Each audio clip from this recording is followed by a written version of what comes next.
دمکه بحثا کمکرنا باین بازاری تکرنو به کیجی جواتا پارزگاه دوک چند ترین ما بریار در کرنو یا نه خلق چاوره جیب جکرنا وان بریارای جوانان جی کمکرنا باین و گواستنا تاکسیان لیانا اف بریاره ناتینه جیب جکرن دنبر دا جی والاتی و شوفرین تاکسیان حکومت خطابار دکن و دبیجن باج و رسومات بوین دوقات و پنزین جی جبوی تاکسیان هر وک خویه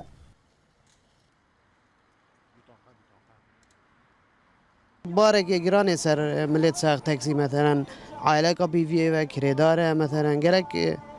آريشاوي جيتين يعني بروجا يوميا تاكسي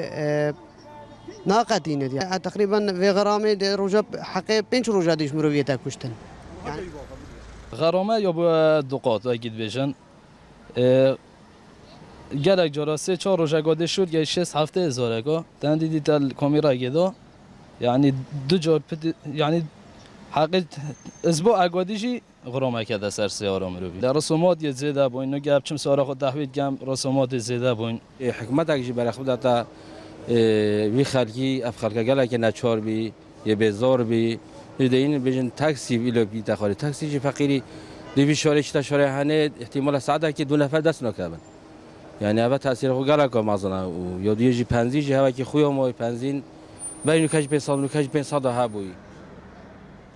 سندیکا وگاستنی جی پشتوانی خواج بوی شوفرن تاکسیان درد برا و دبیجه بگشتی بازار یه گرانه نبتنه کرین تاکسیان همش قال هندنا نكر رسومات يتزادا بوين